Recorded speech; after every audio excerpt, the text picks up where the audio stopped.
Well, glad to have you back. If you're just joining us, this is Good Morning, Anambra. There's always a saying that cleanliness is next to godliness. And you can actually ascertain how godly a person is when you look at how clean he is. And this morning, we're going to be talking about keeping Anambra State clean. And we have a guest in the house who's going to be helping us with how clean Anambra State is and what we need to do and what we need to stop doing.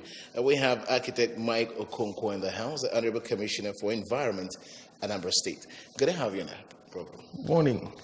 Good morning. Let's kickstart with how's life been with you and generally in Anambra State? Well, it's been good, so I thank God. Yes. So talking about keeping Anambra State clean, Operation Keep Anambra Clean, how far is it going? How would you assess it? Okay, we've made a lot of progress, but there's much more to be done. If you look at Anambra State prior to His Excellency coming in 2014, through the first tenure, and then myself coming in, as the Honorable Commissioner for Environment, Anambra State, in the second term, you will see a lot of improvement because we put quite a number of things in place. But like I said, we still have a lot of work to do. All right, we know that keeping the state clean is not what the government can do alone. It requires the hands of some stakeholders and critical stakeholders, actually. So how is your ministry engaging them? Okay, so help in this job? Well, anybody that knows my style of trying to keep Anambra State clean, I had always asked for partnership with the different segments of the state, starting from the young to the old, from the private to the public. And so we have, on the one end, we're trying to catch them young by talking to schools, having everybody participate, and of course we want everybody to take charge right from the source of the generation of the waste by having people truly change their attitude towards waste. Mm-hmm. That's on the private part. But then on the public part, we have actually reached out to corporations and so on to actually get into this thing because truly the government cannot do it alone. You know, the last time you came here, you're saying how to sensitize the people on how to throw their waste away. But last time you came, you said something about packaging the waste differently. Yes. You have the plastic, you have the bottles, you have the cartons, you have the decomposed, the ones from food and all that. So how have you been able to sensitize people on how to package this waste separately? Okay, of course. Disposal. Thank you. Of course, starting with being on this show that time, actually prior to that we had been doing it. We had, and we still run a jingle that actually asks people to handle waste properly, which is, number one, to bag it.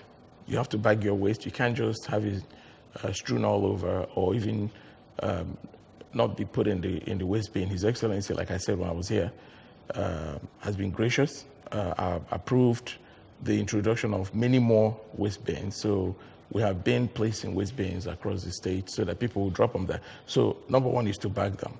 And then we talked about segregation of waste, which has to do with the organic materials, like I said, mm-hmm. Which mostly are food wastes, and then which, of course, is easier to use because you can use them into manures. Then we have plastic, we have bottles, we have boxes, and paper, right?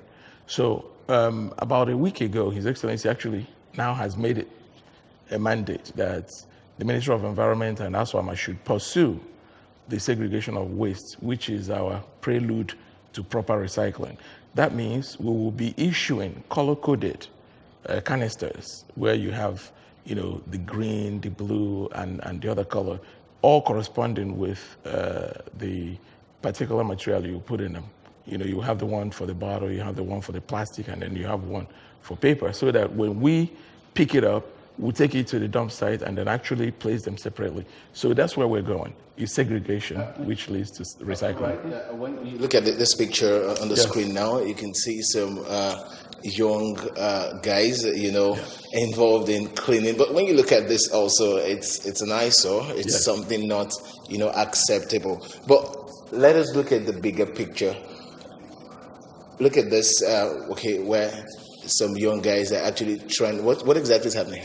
Okay, so when you talked about partnering or how we had engaged other people to work with us, when I was here, I talked about the trash tag team. These are young people, very progressive young people who had actually, without me or anybody asking them from the government, they organized themselves and they said, well, we have to get off our butts, we have to do things. So they took it upon themselves to actually go around. They won't do it all, but you have to start somewhere. So they started cleaning anywhere they saw. They cleaned it, and then when I saw that, I was really touched, because that means people are listening, And so I invited them. I empowered them with some of the materials that you see them wearing, the proper apparels and things that you use to move the waste. And actually, when they get the waste together, they call Commissioner for Environment or the MD Aswama. We'll make arrangement to have it picked up. They've been doing some desilting as well. So we are partnering with them.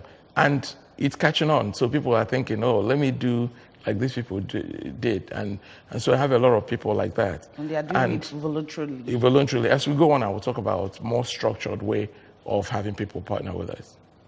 Okay. Look. So what you're looking at, of course, is the after they've done the work, they put it out. You see how they cinched the bags? Everything is all put properly. Then it makes it easier. We'll come out and then we'll pick them up. So my thanks go to the trash tag team. They know who they are. And that's another thing. These people don't even want you to put them on blast. They just want to do this thing without making noise. What a noble way to do things. Okay, civic responsibility. Away from that, we know that when it comes to cleaning the state or even your ministry, there are challenges that probably you are facing now or you faced. Let's talk about it. How have you been able to manage these challenges? Well, first of all, let's even identify the challenges. The biggest challenge is how people handle the waste. Okay, so we know wastes have to come. Whenever you do something, there's always a byproduct. Waste is a byproduct of our lives, right? So we are saying, first, handle the waste properly. Put them in bags. Take them. Okay. Yeah, take them. Okay, so now I'm glad that they put the picture back on the screen, so we can look at what we don't want. Okay, I do know that we need. Looking at this picture now, I know that we need bigger bins and more of them, in fact, and then frequency of removal. So I know people do their own. We have our own challenge. The challenge I have with people is throwing it on the floor. But the challenges we also have is actually getting to the point where we'll pick these things more frequent. And so the challenges we're having is people's behavior, not knowing the way to handle waste, putting waste where they're not supposed to be, like in the drainages, which is the biggest one, and then actually not taking time to actually tie their waste properly. We do have our own internal challenges which we are dealing with. What about the challenge of the abuse of plastic bags? Some countries have banned the use, and yesterday the Taraba State Governor, Darius Ishako, banned the use of polythene and plastic bag in the state to ensure environmental cleanliness. Will Anambra State adopt that kind of strict measures too? Well, I hope it doesn't come to that, honestly, because there are ways to handle, there are more better ways to handle it without having to make life difficult for the citizens. I do know about the countries that have tried it or that are doing it. But truly, in those countries, they usually give a very long time before these bans happen. So first you have to at least start with segregation, recycling. His Excellency Chief Dr. Willoughby just signed an MOU with a company here who we are starting the recycling business. So we will now have the plastics go to recycling. All right, let me pause you there just to let you know that this is quite interactive, keeping Anambra State clean. The numbers are on your screen. You can call us, and of course, we'll be here to take your calls. And you can also send a WhatsApp message. The WhatsApp number is on your screen, and we'll be here to also read out the messages. But we're going for a short break, and when we return, Good Morning Anambra continues. Stay with us. Starts from each and every one of us. Because someone can be driving now and finish eating something and throw it out, which is wrong. Normally, you're supposed to have a dustbin in your car. When you finish eating, you throw it in your refuge bin. Then the general sanitation is allowed. If you have a shop outside, you clean your gutters and everything. It's part of keeping Anambra clean. Let's implement a policy that on a clean-up day, if we come to your environment where you are living, if your drainage system is blocked, you that is living there will take the responsibility. The government should instill some discipline in people. If when they want to mess up the compound, there should be a law banning it, so that anybody caught should be punished. It's the question of making law. Once you make the law, implement the law, enforce the law. Our refugees, like this waterproof take away packs, but if you use it, don't throw it inside the gutter. You can even yourself burn it, because if it enters gutter, you just spoil it on the main road. The individuals, if they could imbibe the habits of cleanliness, yes, just like Anaje said, cleanliness is next to godliness. If you could keep your home, if you keep your environment clean, the state will be a clean place for everyone to live. That's my viewpoint. Individuals to be clean, individuals to keep the environment neat and clean, and also for the authorities to also help out in keeping the environment clean. When these parties, the individual and the authority, when they collide together, when they collaborate together, I believe we'll have a clean state, we'll have a clean environment. As na is no normal ma web vanilo. Onye mmalụ ka o si edobe ezinụlọ ngwuru bi ọcha, iwe si etu a wepụta n'obodo anyị abụ Anambra. Ọkachasị n'ebe ikpofu ahịhịa, etu a mmiri na-ezo, onye bute ọ na-awụ ya mana gota mana etiti ụzọ. Anyị nwa bụ ndị nne, mostly ndị nne anyị na-afụ maka afịfịa, ndị nna amụrụ maka afịfịa. Anyị enye aka, onye ọbụla enwe waste bin, ebe a na-adọbachi ya, ndị a na-ebu ya bịa eburu ya karịa ịdị na-awụchi ezi ma ụzọ ọbụla. Well, welcome back. It's still Good Morning, Anambra. We just came back from the streets. You heard what a lot of people said about keeping the state clean. What do you have to say about that? Well, again, somebody said, I mean, I couldn't agree more. Idozi bega ofuma, iwe potawan nezi, and though it is we dozi bega, obo ne ota na Anambra State, bu begi kwa. Then so I like what the lady has said. I also like what the man talked about, the Environmental Sanitation Day. Some people think that's a holiday, for them to now not go to work until 10 a.m. or whatever. It's a very serious day when we say pause and look around your environment and clean it. We have been enforcing it, and we are doubling our effort in enforcing it. I've actually started to talk with the PGs of the different communities so that we can take this thing truly down to the grassroots. Let them even enforce also so that this thing will be statewide. So on that day, that once a month, that is brought out for you to clean, we expect you to clean. But actually, prevention is better than cure, right? So if we can, I really wish to go back to the question you asked me about plastic and people banning the use of, outright banning the use of plastics. Well, I don't know the details of the Taraba State, and I'm not even going to knock it. Everybody has what works for them. But I imagine that would actually brought some sort of hardship to the populace, because we have a lot of good uses for plastic. What we're saying is, when you use plastic, dispose of them properly, okay? Now, there are some carrots and sticks that we are trying. In Lagos State, rather than ban it, what they have said is, okay, we want you to liquidate your plastic. So if you bring plastic to school, we'll subsidize that for tuition. I had said it when I was here before. Yes, you did. Well, I don't think if that, well, to me, I may not be able to do that in Anambra State. But something I can do is, at some point, I may actually have to not entirely subsidize, but have some kind of payment calculated with waste when you're going to pay your sanitation levy. Maybe if you bring plastic, I'll reduce your price. So we're doing whatever we can to get the plastics off the street, but we want people to manage to use. Okay. Now let's talk about the roles of citizens in the efforts to keep Anambra State clean. So what are their roles? What are they supposed to do? What is expected of them to do to help keep our environment very clean? Well, in a very structured manner, like I said, you start with the individual. In your household, be sure to segregate, which is to put the plastics apart, put your organic materials apart, and then the paper apart. Put them in a bag, cinch them, take them to the proper place we say to place them.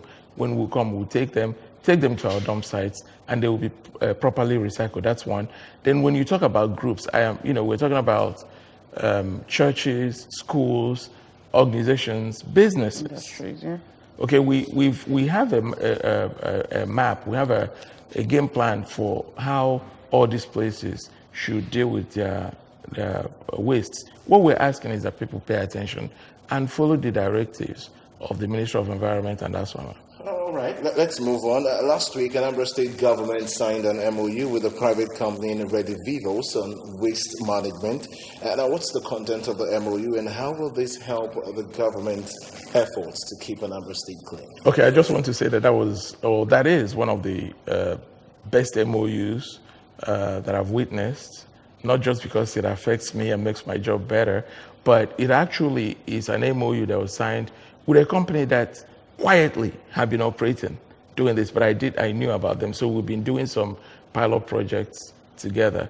But after they ran this thing for a month, Bunike, and know that this is working.